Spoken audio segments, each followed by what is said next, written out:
예, 지난주 이어서 부모원에 대한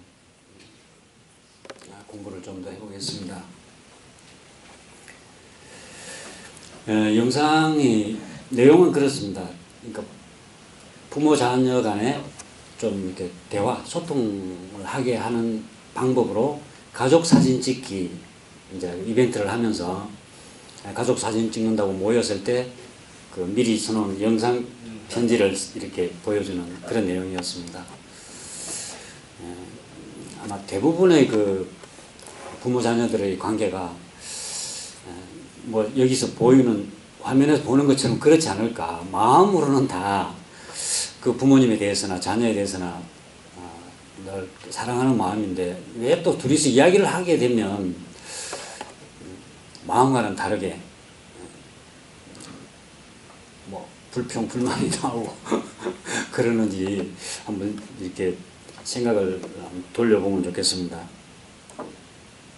저는 영상 보면서 우리가 이제 부모니까 자녀로서 자식으로서 부모님께 어떻게 보온할 건가, 지금 사실은 그런 내용이 주가 되지만 그 속에는 또 부모로서는 자녀에게 어떻게 해야 되는가도 읽을 수 있는 것 같아요. 부모 은혜니까 부모는 이러이러한 은혜를 주셨구나. 그 말은 나도 부모로서 자녀에게 이러이러한 은혜를 베풀어야겠구나. 그것이 부모의 도리구나 하는 것을 행간에 우리가 읽을 수 있겠죠. 우리 정전 부모원장을 보면서. 이제 영상을 보면서도 그렇습니다. 우리가 이 부모로서의 자세를 한번 생각해 보게 되는데, 아마 여기 계시는 교도님들은 대부분 아마 부모님을 이미 여의신 분들이 많으시죠. 부모님을 여의시고 이제 부모로서 더 중요한 그 역할, 그걸 지금 하고 계시는 분들이 많을 텐데, 자녀들을 정말 좀 믿어주고 격려해주고 기다려주고 그런 자세가 필요하겠다는 생각이 들어졌습니다. 말 안 듣는다고 걱정하고 괴로워하고 또 자녀들과 그걸로 의상하지 마시고 그 언젠가 제가 한번 소개해 드렸는지 모르겠는데요. 한 5, 6년 전쯤이신 것 같습니다. 그때 지금 경상북도 경북대 총장님이 박찬석 교수님이라고, 그분이 이제 총장이 되셨는데, 그분이 그 총장이 되시고 나서 한번 어디엔가 그 회고담을 발표를 한 내용이 있는데 그게 그런 내용입니다. 본인의 그 고향은 경남 산청이에요. 산청은 아주 그 산골 지역. 근데 이게 가난한 곳이었는데, 본인의 집도 어릴 때 그 형편이 어려웠지만 아버지가 본인 표현으로 머리도 안 되는데 유학을 보낸 거, 어린 아이를 이제 대구로 유학을 보내셨는데, 근데 대구로 시골에서는 아무래도 이제 아버지 입장에서는 좀 야를 좀 키워야 되겠다는 생각을 했을 테니까 좀 가망성이 있다고 봤겠죠. 그러나 시골에서 그때 아이가 이제 도시에 갔으니까 적응하기도 물론 힘들었을 테고 그 아이들 실력을 따라갈 수가 없겠죠. 그러다 보니까 공부도 하기 싫어지고 그랬던가 봐요. 그래서 1학년 때 학년이 총 68명이었는데 1학년 말 성적표를 받으니까 68등. 근데 이걸 가지고 집에 가서 부모님께 도저히 성적표를, 한번 공부는 안 했지만 또 마음은 그랬던 모양입니다. 그래서 잉크를 어떻게 잘 고쳐가지고 1등으로 만들어 놓은 거예요. 그게 아마 시골에 아버지니까 그런 거 잘 모르실 거다 이렇게 생각하고 고쳐서 1등을 하고 이제 가져갔답니다.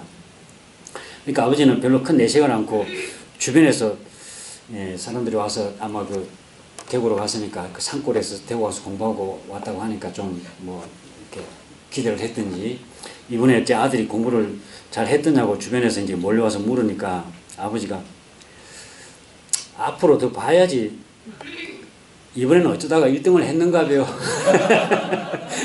이렇게 이제 밖으로는 이렇게 이제 큰 저거 아닌 거, 대수롭지 않은 것 같이 이야기했지만 속으로는 굉장히 기쁘셨겠죠.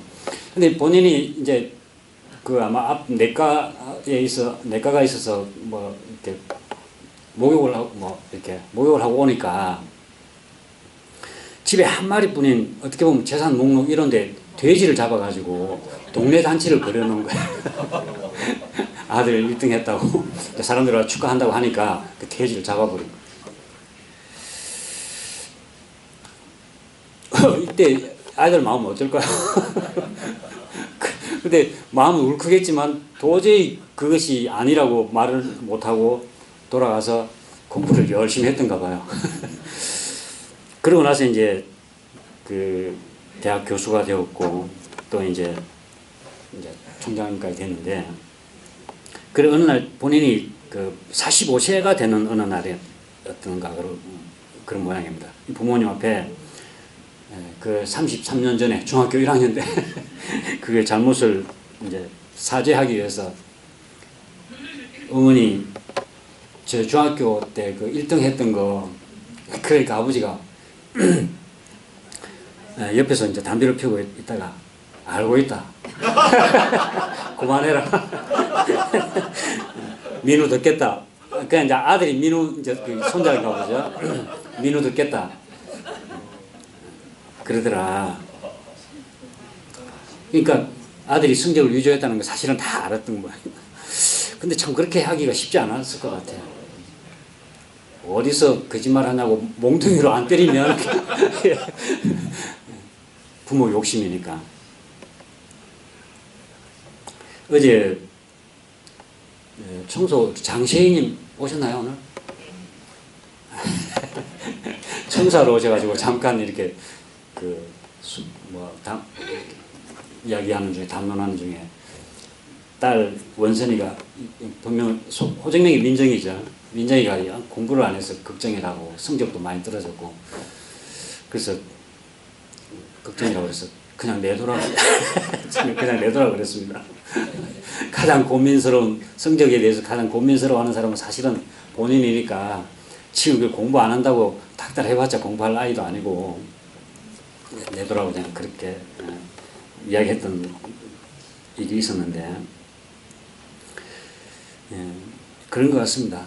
부모는 그냥 요즘 무슨 걱정이 있는지 어떤 부분이 힘이 드는지 또 어떤 뭐 어려움이 있는지 들어주고 인생 선배로서 상담해주고 그런 것일 뿐이지 내가 요구하는 것을 자꾸 강요해가지고는 이미 머리가 다 클 대로 큰 아이고 오늘 여기서도 봤지만 여러 가지 그런 갈등들이 있고 그러지만 마음들은 다 있잖아요. 아이들이 TV에 나오는 애만이 아니라 사실은 누구나 다 그렇거든요.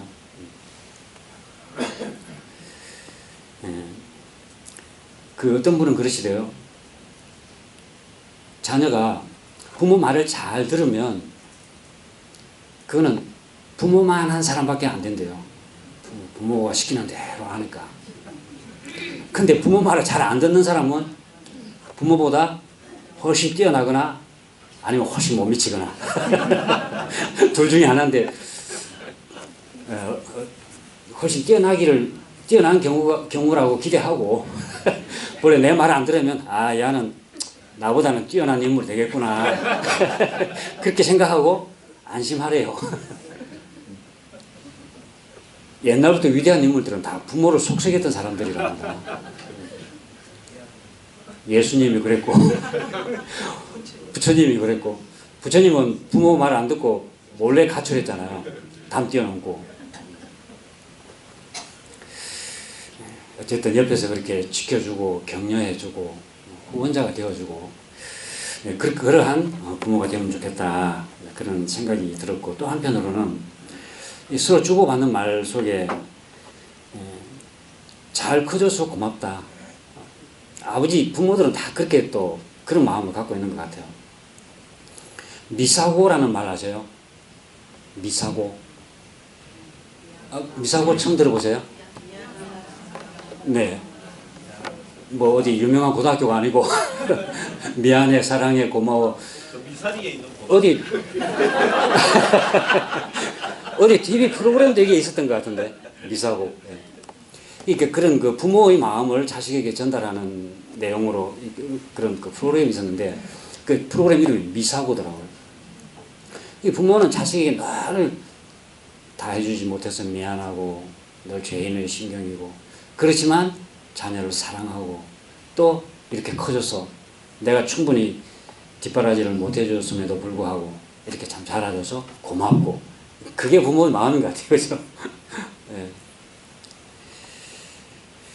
그러면서 이렇게 잘 이제 철이 든 것 같다 이야기하면서, 철이 든 것 같다, 많이 큰 것 같다, 잘 커져서 고맙다, 그런 그 인터뷰 나온 그 부모들이 그 마음들이 이제 영상을 통해서 저희들이 봤는데요. 그 잘 큰다는 게 뭘까요? 어떻게 하는 것이 잘 크는 거? 예, 이제 사람에 따라서 다 이제 기준이 다르겠지만, 누구보다 공부를 잘하고 좋은 직장 다니고 높은 지위에 올라가고, 이런 어떤 비교적인 평가보다는 스스로 자기 자신에 대한 믿음과 자존감, 주변의 어떤 상황에 대해서 흔들리지 않고 자기 자신을 지켜갈 수 있는 그런 자존감을 가지고 있고, 또 그런 혼자만 그런 게 아니라 주변과 더불어 살 줄 알고,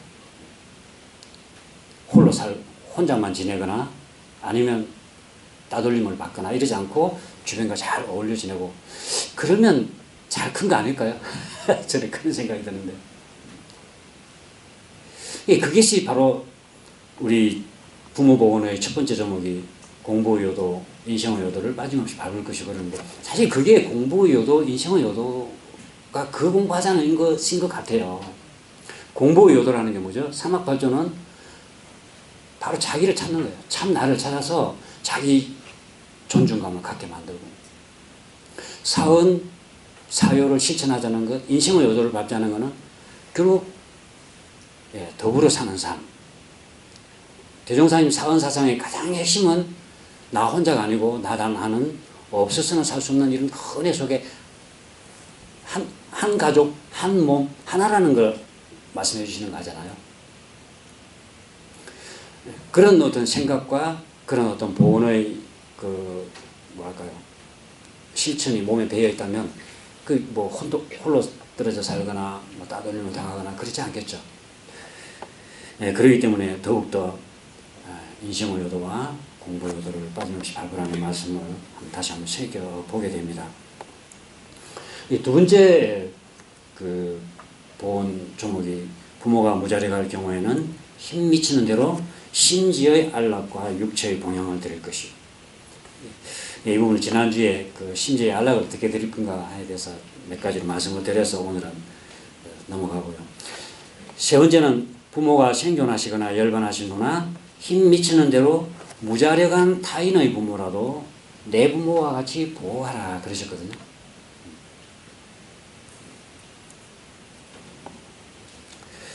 지금 노인 문제가 정말 지금도 상당히 심각하지만 이게 점차도 좀 심각해지는 그런 사회로 가고 있습니다. 경제적인 문제도 물론 굉장히 큰 문제고요. 그러니까 은퇴한 인구는 많아지고 실제로 일하는 수는 적으니까 국가 사회적인 경제 문제도 있고, 가정도 어쨌든 내 노후 문제는 내가 책임져 놓지 않으면 정말 힘든 그런 사회가 되어가고 있는데요. 그런 어떤 경제적인 문제도 있지만은 정말로 이 노인을, 그러니까 실버 시대를 사람다운 사람으로 존경받는 어른으로 삶을 마칠 수 있도록 하는 이런 그 사회 분위기, 시스템을 어떻게 만들 건가, 이게 굉장히 중요할 것 같습니다. 다들 겪으시겠지만 부모님 늙으셔서 병상에 있고 그러면 몸에서 냄새도 나고 그렇잖아요. 병원 같은 데는 또 계속 소독하고 그러긴 하지만, 특히 이제 집에 모시고 있는 경우는, 저는 작년에 부모님 두 분을 다 여의어서 계속 그때까지 집에 계셔서 집에 한 번씩 하면 냄새가 나요. 근데 이제 오랜만에 제가 내려가거나 형제들이 오고 그러면 형수는 또 신경을 써요. 그 냄새. 혹시라도 이제 시동생들이 잘 좀 이렇게 관리를 안 해서 냄새 난다는 소리를 들을 것 같은 그런 생각이 드시나 봐요. 그렇게 해서 좀 냄새 나는 기색이 있으면 이렇게 청소도 했고 또 그랬는데, 그렇다고 하면서 또 어떤 때는 날씨가 좀 추운 듯하고 집에 계실 때 옷을 두껍게 입으시면 어른들은 무겁고 그러니까 힘들어 하시더라고요. 그러니까 얇게 입고 계시는데 냄새 난다고 문을 또 막 열고 그러시요. 제가 들어가면. 근데 이제 뭐 그렇게 또 형수 입장에서는 이제 그렇게 이야기하면 노인 되면 다 그렇지 않나 보다. 그러면서 이제 저는 아무렇지 않은 것 같이 이야기하지만 사실 그 견디기는 늘 지내면 또 어쩔지 모르겠지만 한 번씩 가서 그 견디는 거는 그 쉽지는 않더라고요. 쉽지는 않다기보다는 뭐 그거 가지고 어려워하지는 않지만 편안하지는 않아. 그것이. 제가 그 돌아가시고 나서 참 그 마음에 그 걸렸던 것 중에 하나가 돌아가시고 뭔 이야기를 하다가 그래요.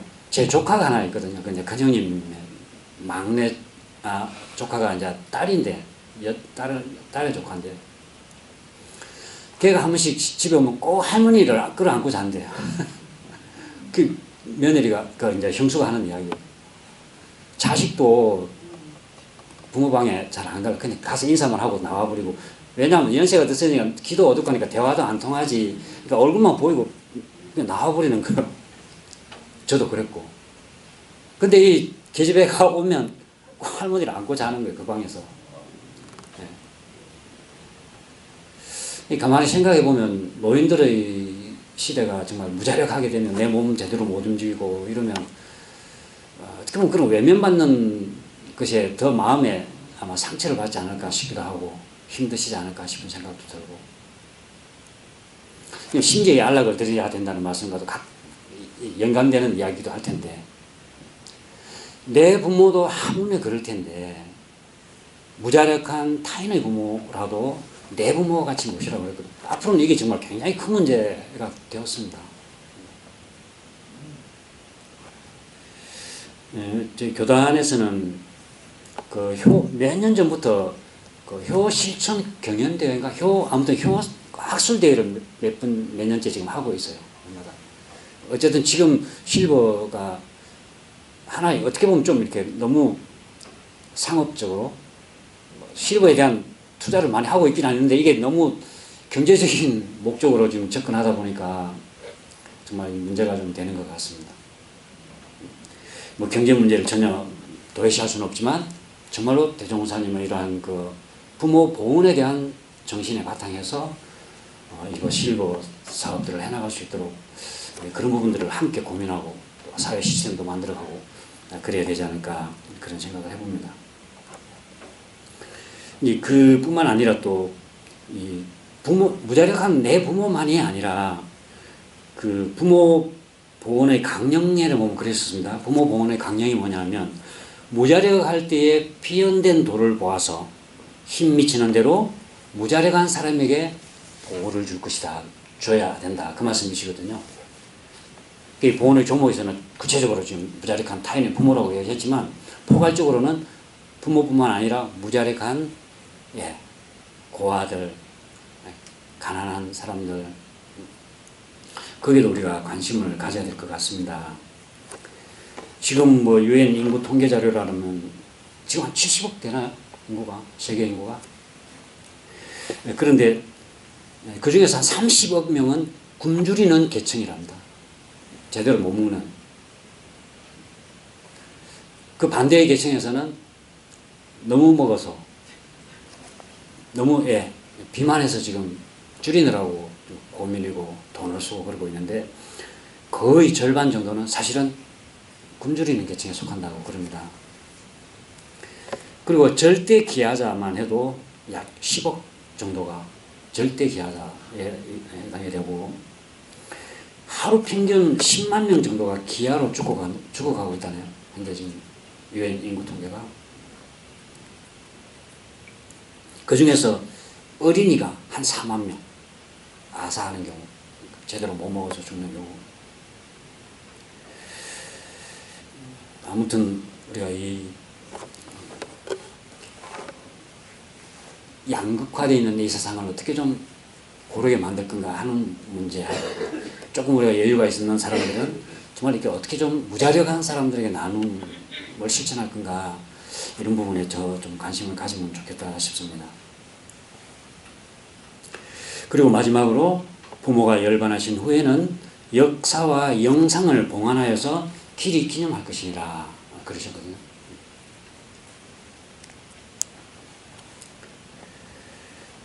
논어 되게 보면 양화편에 보면 그런 말씀이 있습니다. 공자님의 제자 중에 제아라고 하는 제자가 있는데, 제아가 스승님 3년상은 너무 깁니다. 군자가 3년 동안 예를 닦지 않으면 3년 상 치를 때는 뭐 예를 차리고 또 이런 게 다 없으니까 3년 동안 예를 닦지 않는다면 예는 무너져 버릴 것입니다. 여러 가지 예가 있죠. 사람들이 예를 갖춰야 다른 사람들에게 뭐 예도 돼야 그러는데 3년상을 치르느라고 그 예를 못 갖춘다고 이제 3년상을 치르려면 제대로 아는 사람에 대한 예나 이런 인사도 못 챙기고 그렇게 되겠죠. 그러니까 3년 동안 예를 닦지 않는다면 예는 반드시 무너질 것입니다. 3년 동안 악을 팽개친다. 음악. 과거 군자들은 음악을 어떻게 잘 듣고 가려고 이것도 굉장히 중요한 그 덕 중에 하나였거든. 음악을 팽개친다면 음악도 반드시 무너질 것입니다. 묵은 곡식이 없어지면 새 곡식이 올라오는데,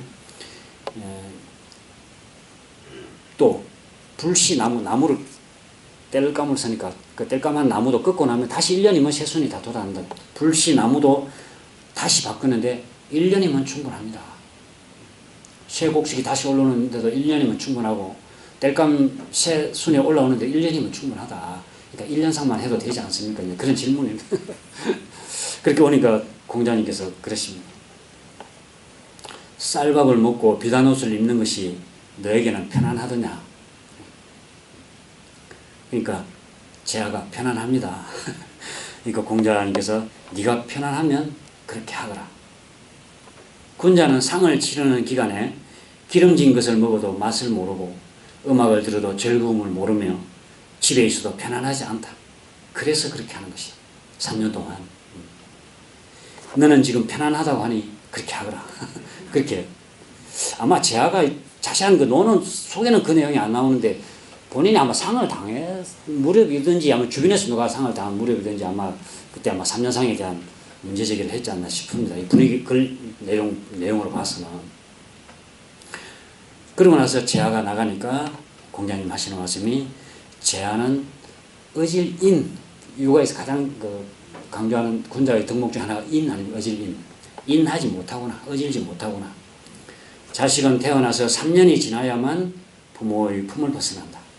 그러니 3년상은 천하에서 통용되는 상내, 상을 치르는 예다. 제아도 그의 부모로부터 3년 동안 사랑을 받았을 것이거늘 그런 내용이 양화편에 나오는데요. 그러나 지금 우리가 그런다고 해서 3년상을 이 말씀을 그대로 뭐 실천하자는 말씀은 아니죠. 대종사님께서 지금 예법을 다 바꾸셨잖아요. 간소하게.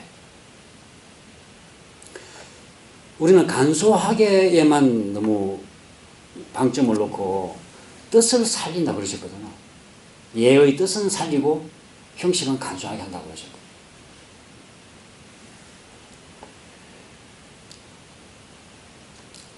제가 울산교당에 있을 때 이제 상을 하나, 천도제를 하나 지내게 되는데, 제 친구 이제 부친이셨습니다. 근데 그 친구가 대학 교수예요. 근데 이제 울산인데 그 친구도 어떻게, 저도 이제 물론 어떻게 해가지고 원광대를 갔지만 그 친구도 어떻게 됐는지 나중에는 보니까 원광대에서 교수를 하고 있는 거예요. 그러다 보니까 뭐 어쨌든 저하고 고등학교 다닐 때만 하더라도 전혀 원불교 내왕이 없던 사람인데 원광대 이제 교수 생활을 하다 보니까 아마 원불교하고 이제 접하는 계기도 되고 그랬던 것 같습니다. 저한테 전화가 왔어요. 그래서 이렇게 돼 있는데 천도제를 좀 모셔줄 수 있느냐. 아유, 당연히 그래야지. 이제 그렇게 해서 이제 천도제를 모시게 되는데, 그러고 나서 이제 본인은 이제 익산에 있고 하니까 한 번씩 이제 제 때만 왔다 갔다 하고, 본인의 형수가가 이제 모시고 있다가 이렇게 돌아가셔서 이제 형수한테 연락처를 줄 테니까 통화를 한다고 그러더라고요.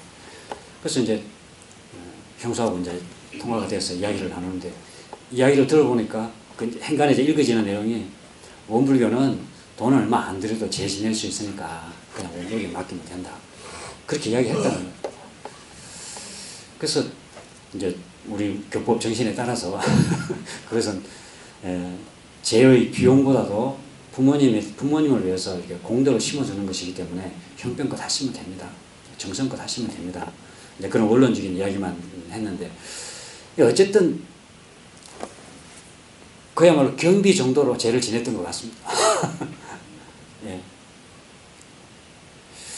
그래서 참 대학 교수 정도 되면 그렇게 부모님 뭐 죄에 대한 인식이 좀 없어서 그런지는 물론 모르겠지만 그렇게 어렵진 않을 텐데 이제 그냥 원불교에서 죄 지낸다 그러면 자녀로서 자식으로서 할 도리는 했다. 뭐 그런 이야기는 말은 듣고 뭐 별로 원불교에서는 돈을 이야기 안 한다더라.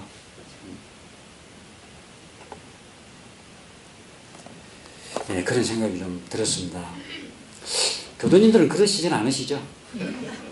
교장에서 하면 그냥 돈도 적게 들고 간편하니까 제사 모시고 부모님의 상을 치르고 제사를 모시는데 도리를 다해요. 그래서 지난번 제가 한번 말씀을 드렸지만 부모에 대한 역사를 좀 알면 좋겠다 그랬습니다. 부모에 대한 역사. 그래서 제가 양력 좀 다 쓰고자 말씀드렸죠. 부모님 양력 한번 작성해 보세요. 돌아가신 분이든 생전에 계시더라도 지금 현재 부모님의 양력을. 이 양력을 정리를 하다 보면 부모님의 역사를 내가 알 수 있게 되거든요. 부모님의 심정을 헤아리게 되고. 근데 부모 자녀 간에 어떤 소통하는 그런 그 프로그램들이나 이런 것들을 봐도 그 마음을 일일이 알아주는 것에 대해서 부모들은 굉장히 감동하더라고요. 모르고 계속 부모한테 요것만 하고 아버지가 뭐 하느냐 그러고 뭐 안 하냐고 그러고 아버지는 왜 안 해주냐 그러고 계속 그렇게만 하던 자식이 사실은 부모의 심정을 그렇게 잘 이해해 준다는 것에 대해서 굉장히 감동하고 네가 그런 거 알았냐고. 네. 우리 예전에 보면 상례에 대해서 그 상례의 의미를 설명하시면서 상례의 그러니까 초상을 치르는 상을 치르는 중요한 의미 중에 하나가 뭐냐 하면 하나는 영가의 천도입니다. 그 다음 하나는 정곡을 풀어주는 거예요. 정곡을 풀어준다는 말이죠. 세세곡절 그 마음을 서로 읽어주고 이해하는 거예요. 부모님 그동안 우리가 죄를 지내면서 또 고사를 쓰면서 좀 고사를 꼭 한번 써보라고 말씀드리고 싶어요. 이미 돌아가신 분이라도 생전에 계시다면 부모님께 편지 한번 써보세요. 인생에 대해서 제가 부모님께 느끼는 거. 막상 마음은 있으면서도 마주 앉으면 말문이 좀 막히고 자꾸 또 어떻게 보면 서운했던 거 불만 그게 나오잖아요. 가만히 앉아서 아까 영상편지 쓰듯이 편지 한번 써보시고 돌아가셨으면 고사를 한번 써보시고 양력을 한번 써보시고 그렇게 해서 정곡을 풀어야 돼요. 마음을 이해해드리고 알아들여야 된다. 나도 물론 자녀의 마음을 알아야 되고 그 역사를 잘 알으시는 그래서 왜 역사와 영상을 봉헌하라고 그러는데 역사를 말씀하셨나 그게 서로 간에 그 마음을 푸는데 굉장히 중요하겠구나 하는 생각이 들었어요. 이제 부모님 돌아가시고 하면서 저도 느낀 게. 그 영상을 봉헌해서 길이 기념을 길이. 한 번, 두 번이 아니고 그래서 제 지낼 때마다 사실은 우리 열반 기념제 지낼 때도 그냥 순서에 따라서 성조 3편, 연불 7편, 독경, 추호문 올리고 절 4번 하고 이것이 끝나는 게 아니고 사실은 기념문 우리 예전에 보면은 기념문을 올리게 돼 있어요. 그러니까 1년 동안 아버지한테 고하는 거야. 어머니한테 조상들께 저는 지난 1년간 덕분에 이렇게 잘 살고 있습니다. 뭐 그걸 들으면 뭐 연기에서라도 서로 통하면 그래 잘 크고 있구나. 아까 우리 영상에서 아버지가 자식에게 느끼는 그런 마음들을 느끼지 않을까요? 자, 하고 있구나. 고맙다. 네, 그래서 역사와 영상을 동안하여 길이 기념하는 그것이 또 부모 보훈의 길이라 하는 말씀을 드리면서 오늘 설교는 여기까지 말씀을 드리겠습니다. 설교는 제가 여기까지 말씀을 드리고요. 한두 가지 더 좀 말씀드릴 게 있어서 슬라이드 한 장만 한번 넘겨보실까요? 저희 교당에 경사가 있습니다. 올해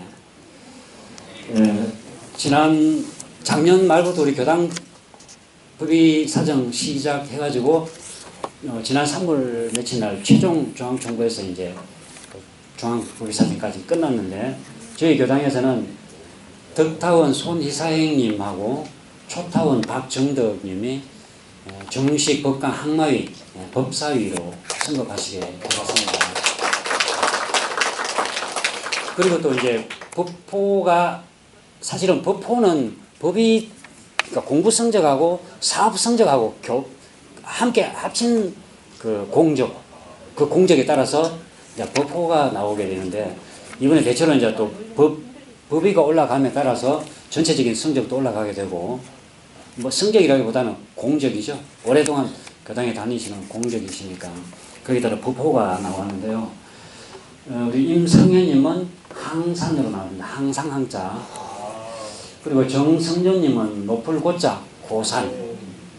그리고 김동현님은 뼈날 준자 준산으로 나오셨고요. 유홍희님은 법범자 모범이다 할 때 있죠.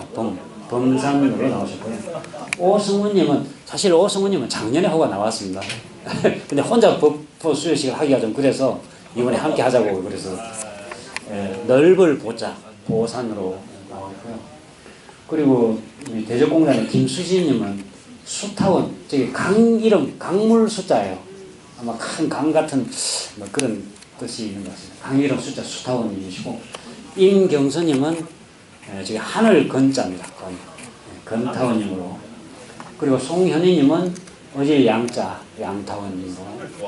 그리고 이효원님은 형통할 형자입니다. 형통할 형자. 두루 통한다 그 말이죠.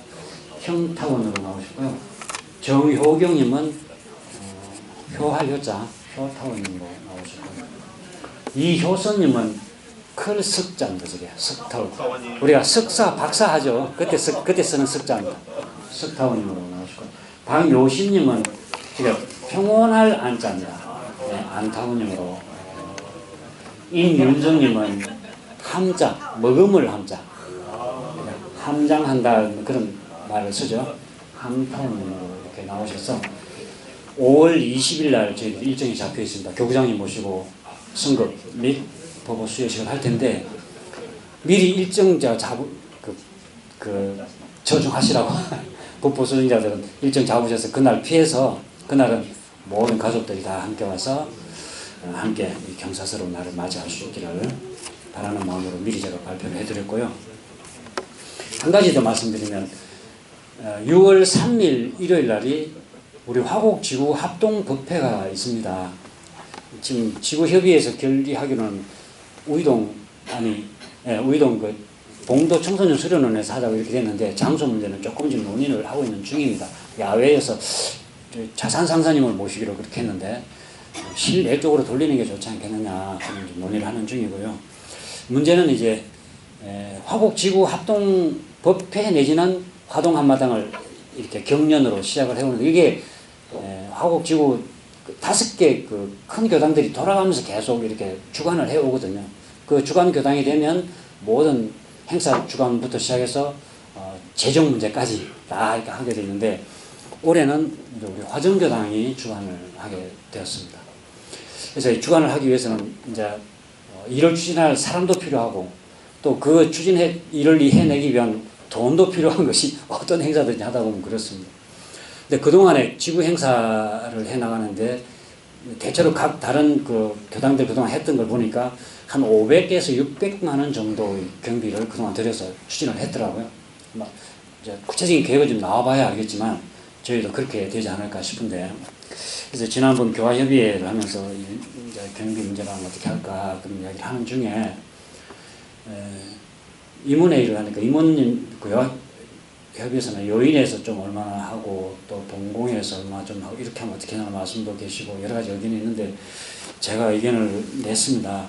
그동안 본공에는 본공의 고유의 목적이 있고 또 요인에는 여러 가지 지금 보이지 않게 이렇게 저렇게 요인에서 또 이렇게 해결하는 일들이 많고 그래서 이것은 지구에서 우리가 합동으로 하는 일이라 그냥 우리가 함께 협력을 하자. 그래서 제 생각에 13월의 유지비라고 그랬습니다. 우리가 한 달 유지비가 총 다 하면 그 보통 한 400만 원 정도 나와요. 우리 한 달, 우리 교당 한 달 유지비가. 뭐 제 요인에는 하면 계속 결산복을 하고 있는데 그러면 우리가 한 달, 우리가 1년 유지비를 12달 내시죠? 올해는 우리가 이런 행사들이 있고 하니까 한 달 유지비를 다 더 내면 어떻겠느냐. 그러면 큰 무리 없이 이 행사가 진행되겠다. 그런 생각이 들어서 제가 요인의 교화협의회에 제안을 했더니 그렇게 하는 게 좋겠다는 말씀이 계셔서 교도님들께도 좀 그렇게 합력을 해 주십사 하는 말씀을 드리는 겁니다.